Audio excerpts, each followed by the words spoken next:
Behind 100-foot walls and centuries of silence lie secrets the Vatican would do anything to protect. These are the top 5. Welcome to the Purple Files.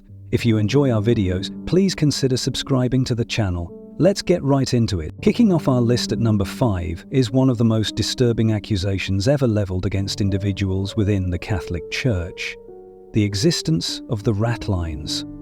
After the fall of the Third Reich in 1945, thousands of Nazi war criminals faced justice at the Nuremberg trials. Yet, some of the most monstrous figures of the regime, men responsible for unimaginable suffering, seemed to vanish into thin air. The mystery of how they disappeared points toward a sophisticated network of escape routes, or rat lines, that snaked from Germany, through Austria, and into the safe haven of Genoa, Italy. At the end of that line, researchers and intelligence reports claim were sympathetic figures within the Vatican itself, who provided the final, crucial push to freedom.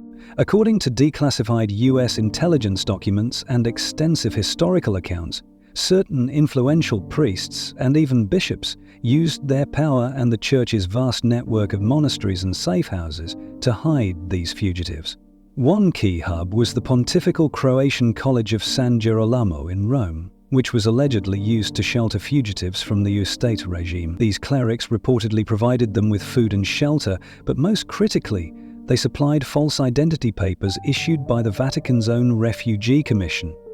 These new identities were the key that allowed men like Adolf Eichmann, the logistical architect of the Holocaust, Josef Mengele, the sadistic angel of death of Auschwitz, and Klaus Barbie, the butcher of Lyon, to slip through the grasp of Allied forces. With new names and clean papers, they boarded ships to begin new lives, often in Argentina, Paraguay, or other parts of South America. The Vatican has always officially maintained that any aid given was directed toward legitimate post-war refugees, claiming it is impossible to know if war criminals exploited this charity without the Church's direct knowledge.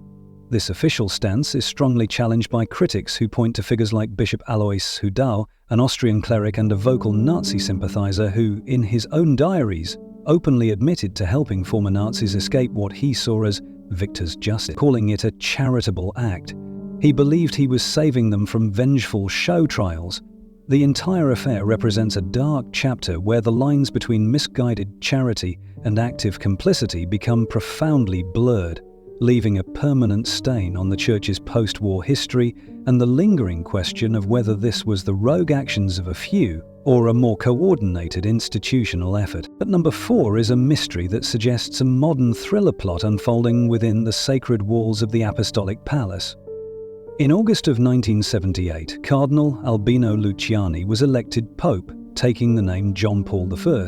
Known as the Smiling Pope, he was seen as a humble, compassionate figure who could bring significant and much-needed reform to the Church. But his pontificate lasted only 33 days before he was found dead in his bed. The official cause was declared a heart attack, and while the story should have ended there, the Vatican's bizarre behavior and contradictory statements instead immediately fueled widespread suspicions of foul play. The Vatican initially claimed the Pope was found by his male secretary, but later had to admit it was a nun, Sister Vincenza Taffarel, who discovered the body.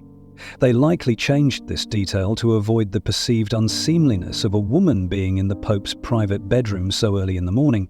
They then flatly refused to conduct a full autopsy, an essential step in any sudden death investigation, by claiming it was forbidden for popes, even though no such rule actually exists in canon law. Most suspiciously, they moved with extreme and unusual speed to have his body embalmed, a process that would conveniently destroy any toxins or poisons that could have been detected, making a future exhumation and investigation pointless.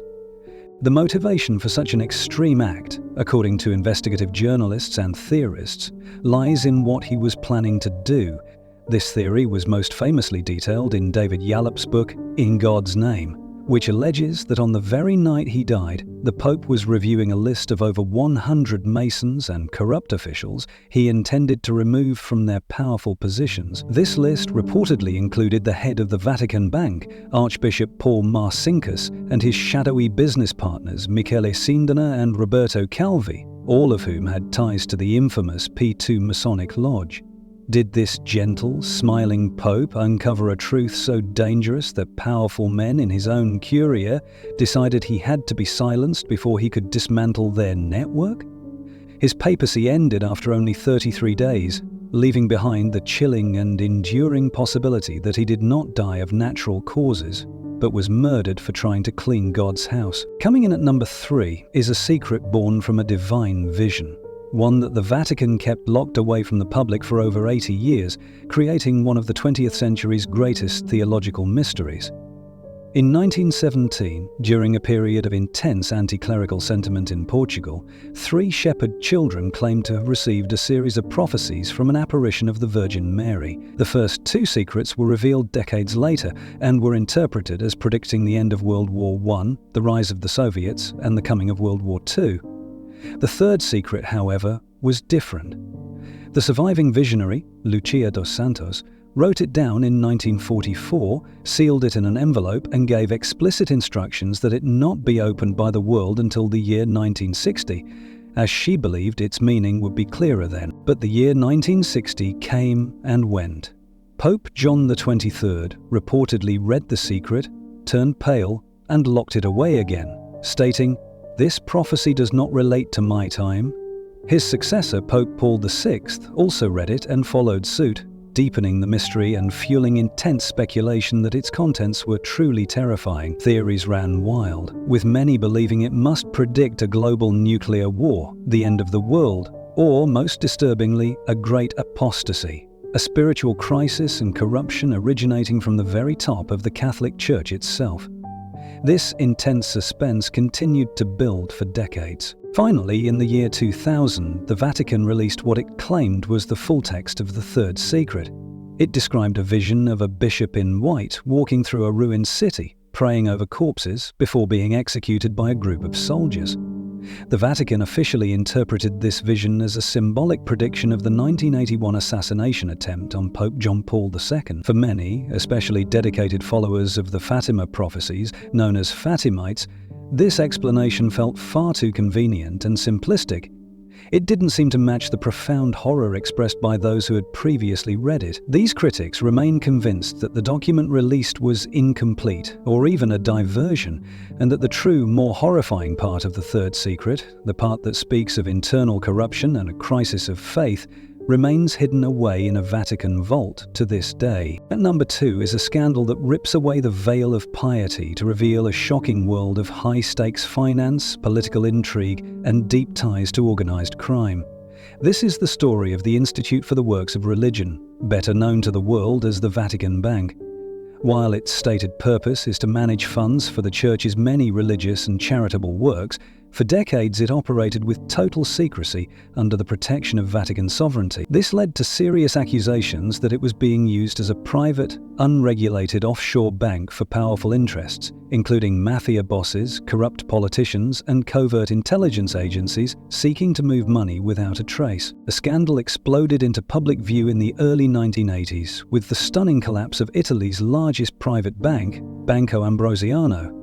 Its chairman, Roberto Calvi, known as God's banker, had deep and complex ties to the Vatican Bank and its American president, Archbishop Paul Marcinkus. When Banco Ambrosiano failed, leaving over $1 billion in debt, investigators found the money had been funneled into a web of shell companies in Latin America, many of which were owned directly by the Vatican Bank. Calvi fled Italy on a false passport, promising he would name names and expose the entire network.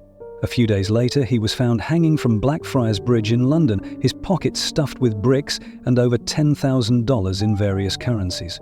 Although his death was officially ruled a suicide, forensic evidence strongly suggested it was a murder staged to look like a suicide, a symbolic execution tied to the P2 Masonic Lodge, of which Calvi was a member. The Vatican denied any legal wrongdoing, but eventually paid out hundreds of millions of dollars to the creditors of the failed bank in what it called a goodwill payment. Archbishop Marcinkus, protected by his Vatican passport, avoided prosecution by staying within the sovereign walls of Vatican City.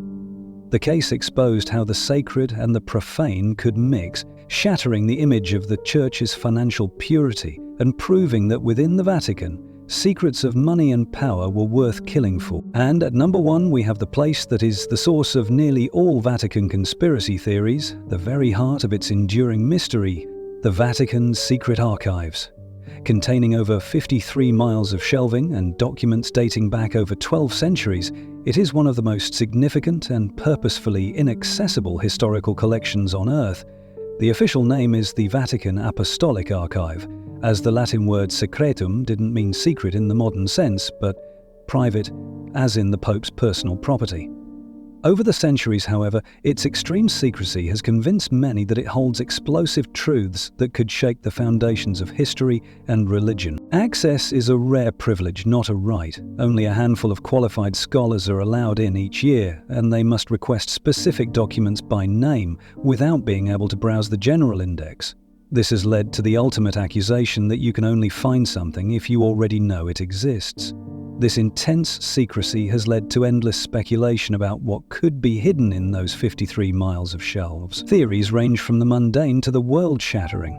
Lost Gospels that were deliberately excluded from the Bible, the complete trial records of the Knights Templar, documents detailing the Church's complicity with fascist regimes, or even physical proof of alien contact, such as the alleged chronovisor, a device that could view past events. The archives undoubtedly hold records of immense historical importance, including letters from Michelangelo about the Sistine Chapel, King Henry VIII's request for a marriage annulment, and correspondence from Abraham Lincoln. But the cover-up here is one of institutional access. By keeping this treasure trove of human history under such tight and absolute control, the Vatican fuels the powerful belief that it is not just protecting its privacy, but protecting itself from truths it never wants the world to know. The secret archives are number 1 because they don't just represent one secret. They represent the vast and terrifying potential for all of them. A library of humanity's hidden history, locked away forever. From Nazi escape routes to murdered popes, the Vatican's history is shadowed by mystery. These secrets persist because they touch upon the potent combination of absolute faith and absolute power. What other truths remain locked away behind those ancient walls? The world may never know. And that is it. If you've enjoyed this video, please consider subscribing to the Purple Files. Click the like button and drop a comment down below. More videos to come, and until then, thanks for watching.